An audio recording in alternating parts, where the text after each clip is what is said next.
Now, on Race to Save the Planet, the modern world, the comfortable consumer lifestyle. But the environment pays a price, like the polluted air of Los Angeles, where the world first discovered smog. They want to know what is it out there, what's forming it, and how do we clean it up. And like the polluted waters of the Rhine River, which drains Europe's industrial heartland, we're contaminating our air and water.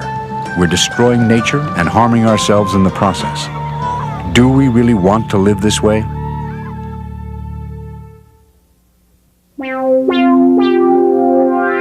Major funding for Race to Save the Planet is provided by the Annenberg CPB Project and public television viewers.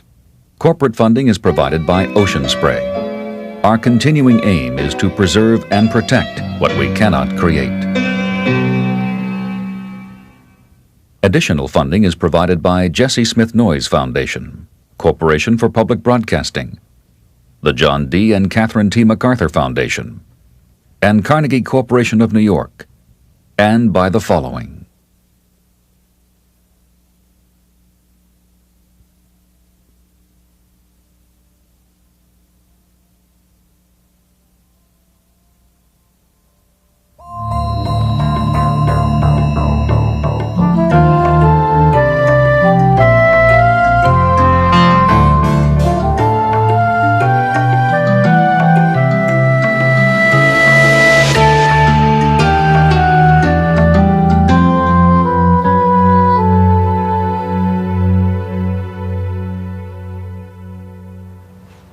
We have such short memories, don't we?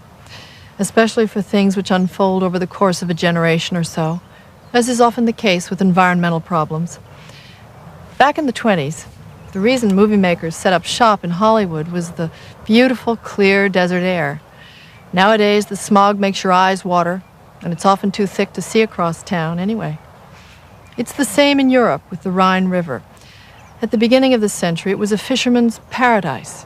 Over 150 different kinds of fish. Today, it's down to 12. Yet millions of people in Los Angeles and along the Rhine accept degraded air and water as the cost of modern living. This episode of Race to Save the Planet is about the effects this pollution is having on nature and on people. We chose Los Angeles and the Rhine because they're so well known, but they're not unusual.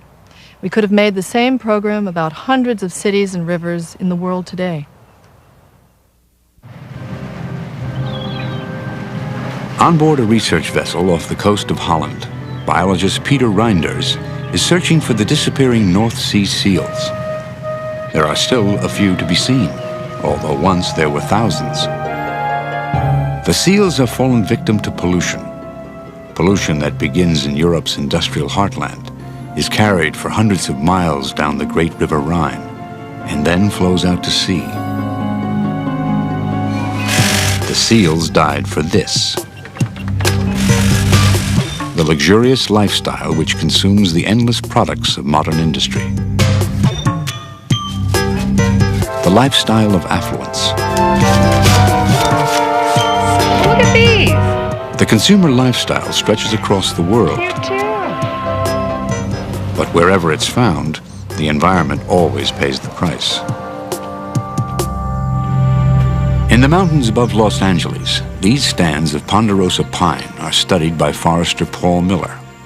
The trees are sick and dying, like the North Sea seals, victims of pollution that's come from far away. Is damage to the environment an inevitable part of our world today?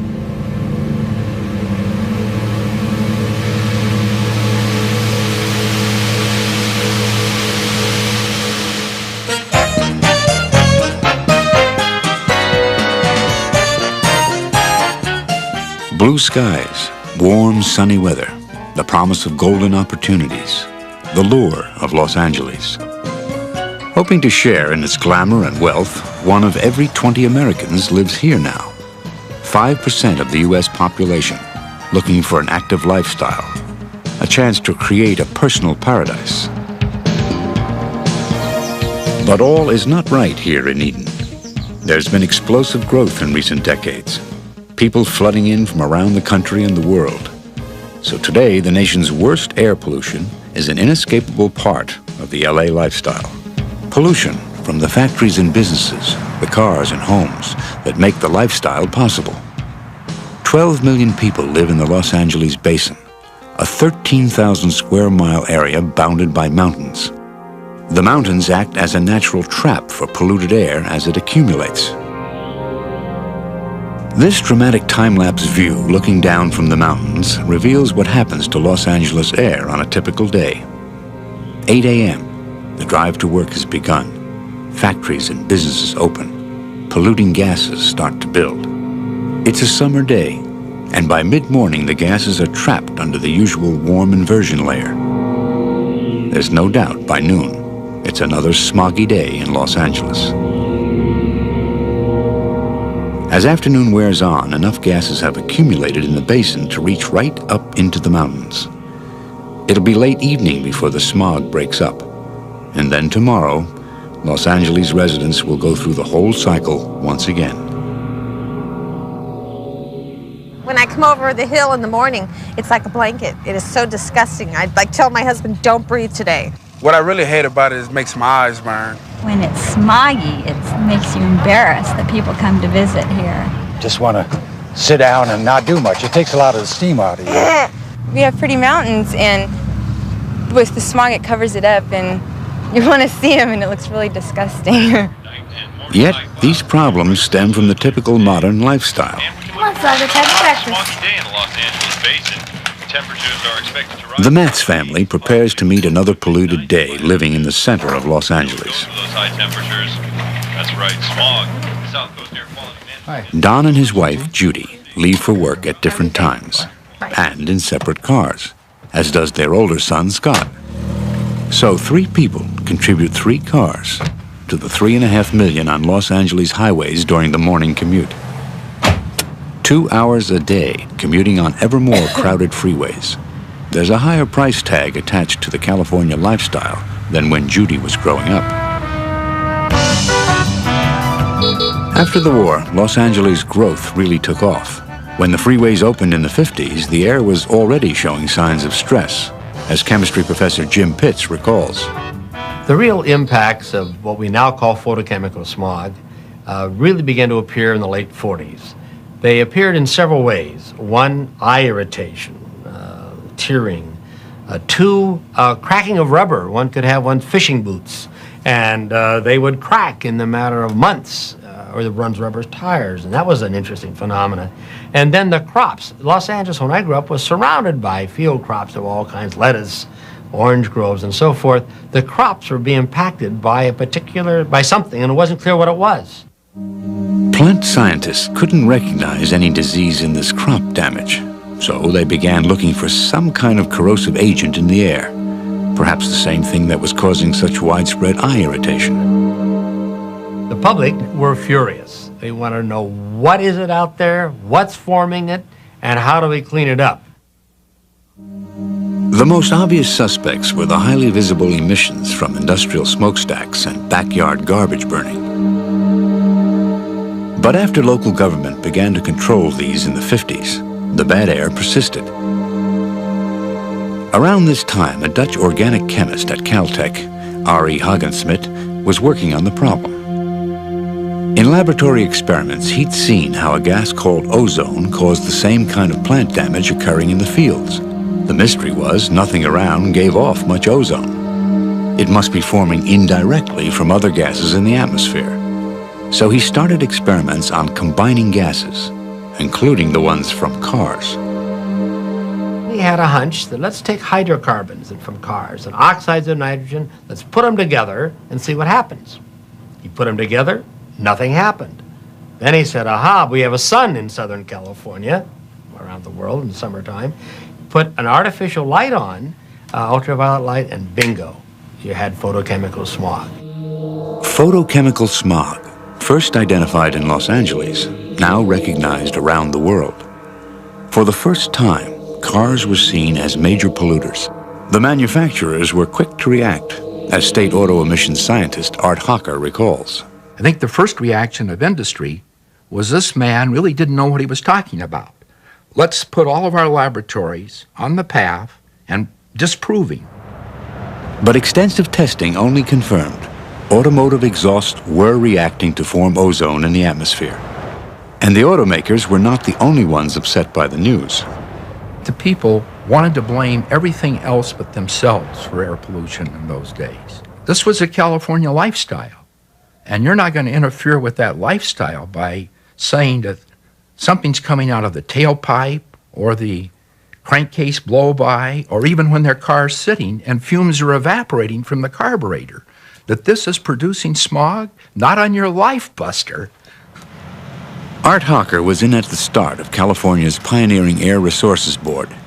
Before long, the public accepted the need for controls on car exhausts, and soon the board decided uncontrolled car emissions had to stop. This is a 1963 California vehicle. It is typical of the engines that were in existence at the time of the real bad smog periods in Southern California. There are basically no emission controls whatsoever on this engine. It predates our controls. In subsequent years, California insisted that car makers develop a host of new control technologies. And this is a 1982 model California vehicle, 19 model years later than the uncontrolled car we first saw. This represents a combination of under-the-hood technology with the addition of a catalytic converter, such as the one I have here. The catalytic converter promotes a complex series of chemical reactions which reduce a car's emissions by over 90%. California introduced them in 1975, and they were soon adopted nationally, and now internationally as well. This catalyst has probably done more than any other single device towards cleaning up exhaust emissions from automobiles in the entire United States. Today, 35 monitoring stations keep track of the many different pollutants found in Los Angeles air. This clean white filter will be used to collect tiny airborne particles over the next 24 hours. Such particles have multiple sources: cars, trucks, power plants, factories. All the filters end up here at this regional laboratory, where Marjo Wadley, the director, has seen how air quality has changed over the last 20 years.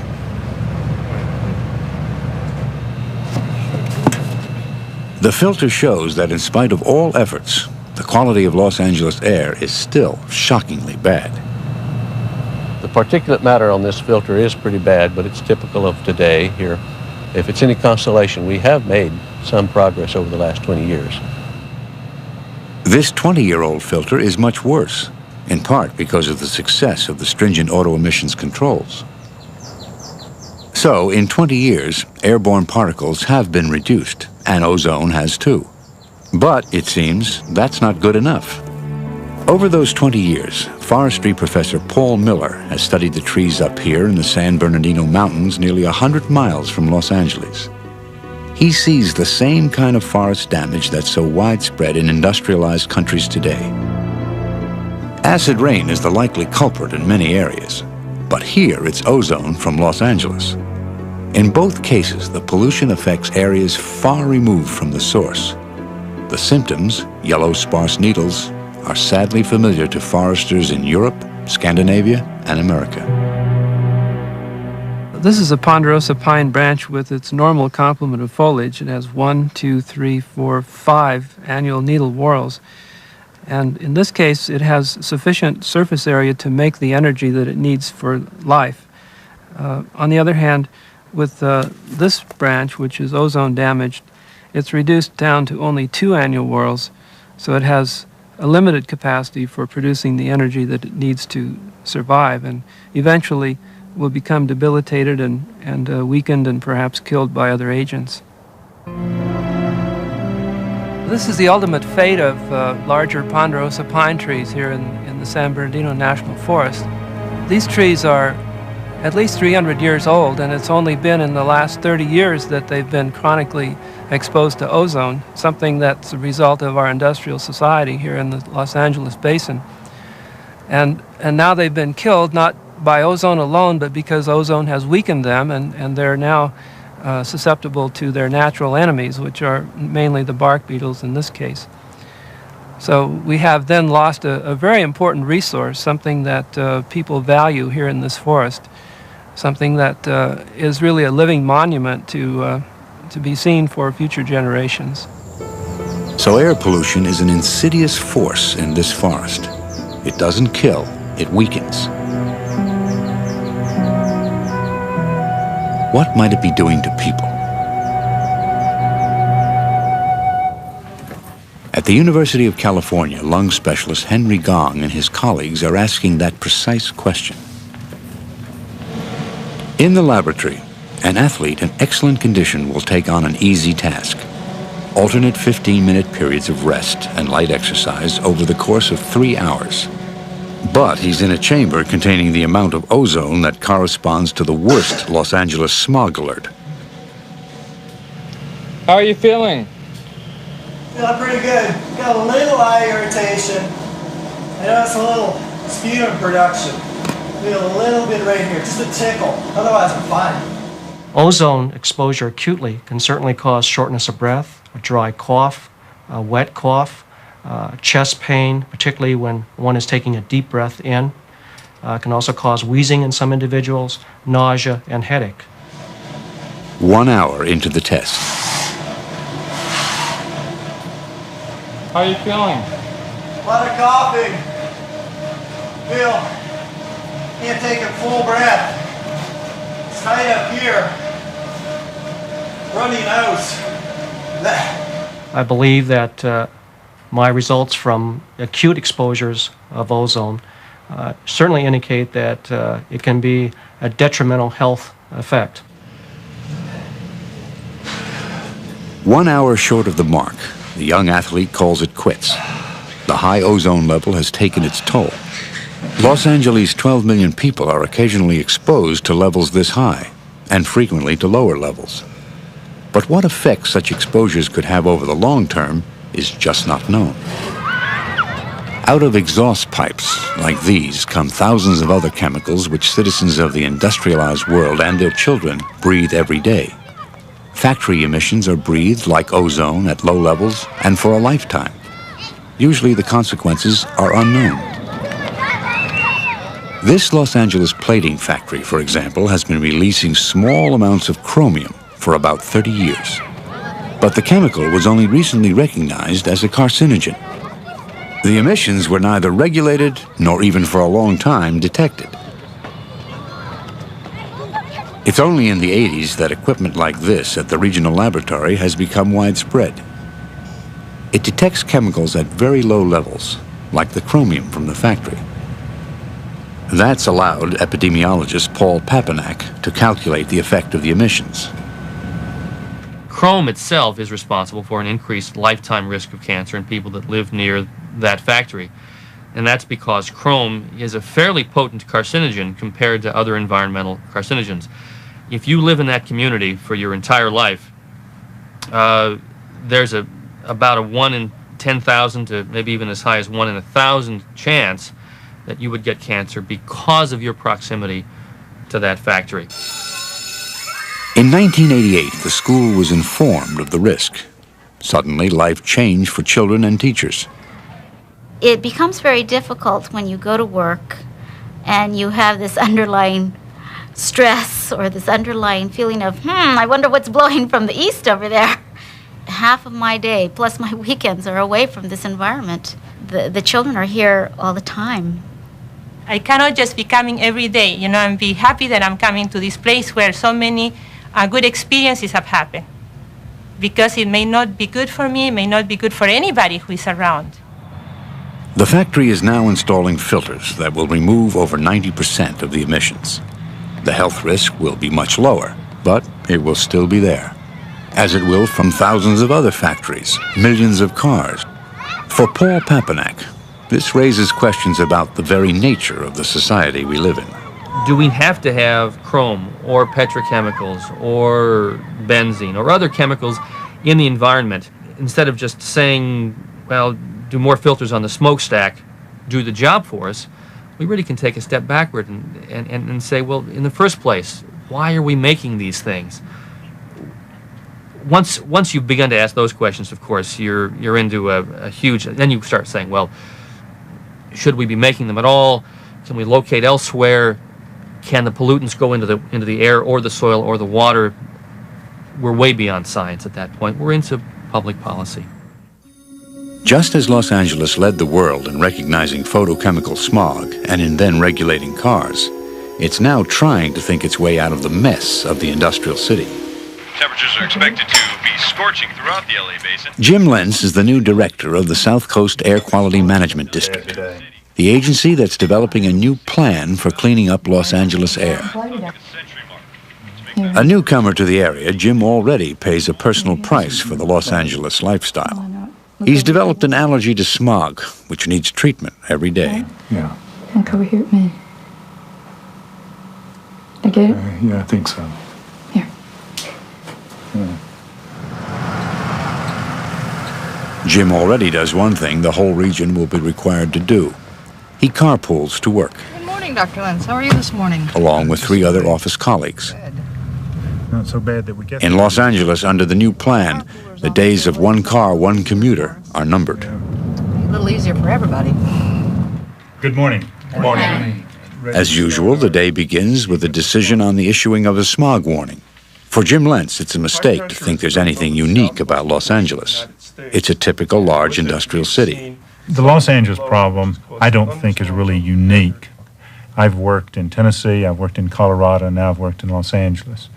And in each case, it's the same issue, a mixture of industry, a mixture of small business, a mixture of individuals, and a mixture of automobiles creating the problem.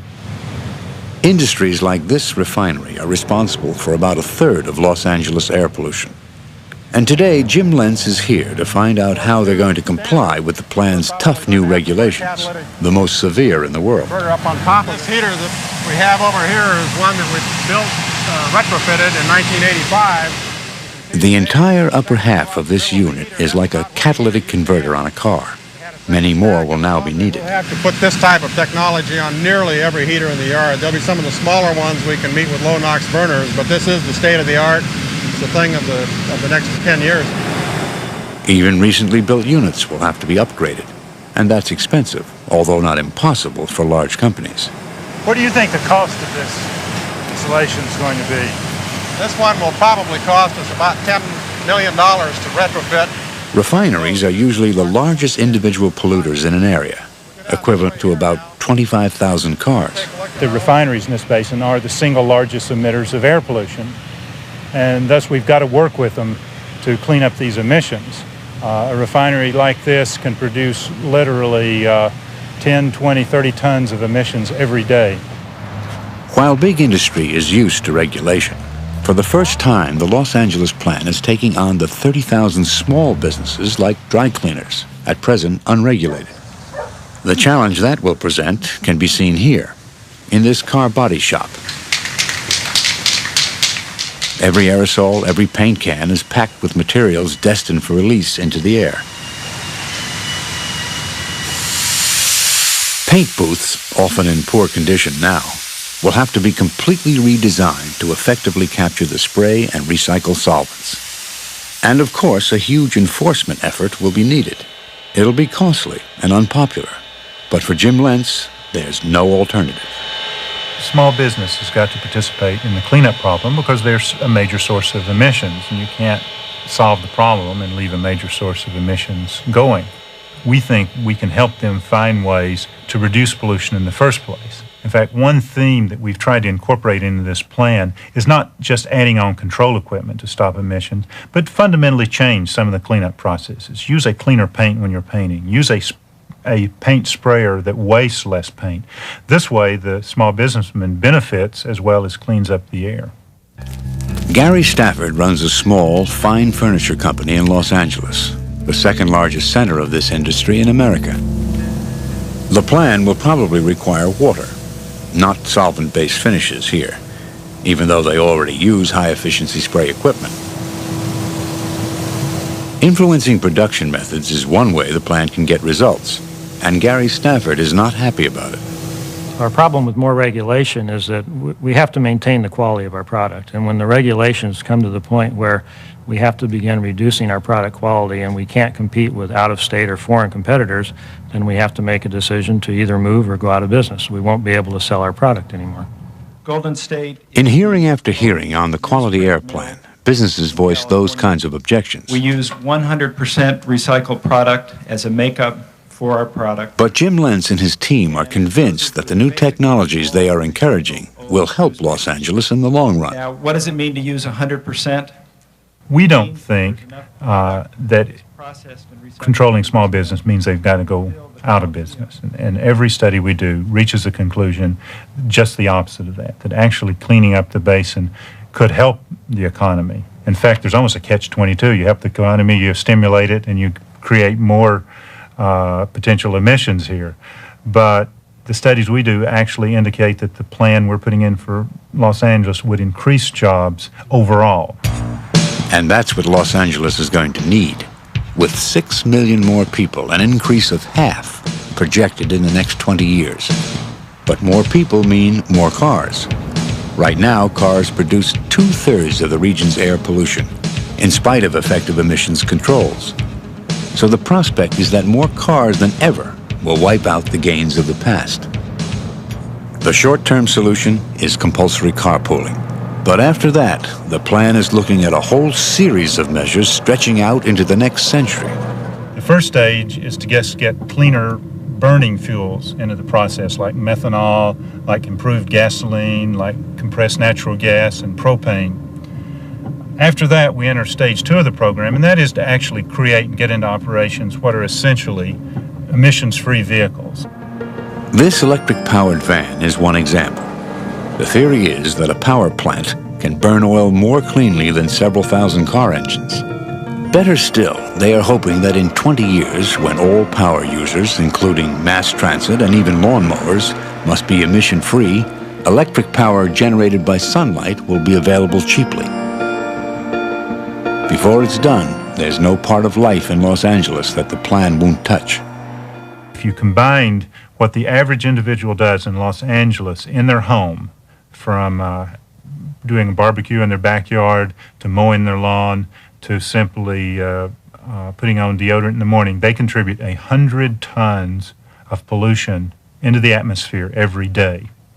And I think a lot of people don't recognize that those little things add up to that amount of emissions. It's the end of the day, and Don Matz is stuck in traffic on his way home from work in an otherwise empty car. Meanwhile, his wife, Judy, has driven her car to the store, where she's stocking up with consumer products, many of which will soon find their way into Los Angeles air. Scott, at home, is doing some of those little things which, along with everybody else, add up, and up, and up.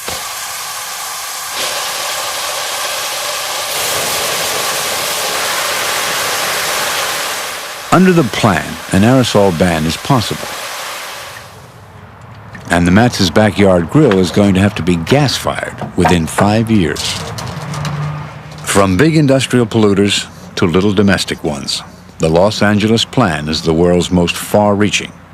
It'll have to be, if this is again to be a fit place to live. Right now, Don Matz speaks for many residents. You can stay and suffer, or leave and start again. I could sure get used to getting out of this smog for myself and for my family. It would be a matter of packing up and going someplace and basically starting over again. And maybe that's the thing that concerns me the most, starting over again. We've come this far with our careers and with our family, and that's a big decision, starting over. Los Angeles air is unhealthy. For the trees in the mountains and the people below, it has reached its limit.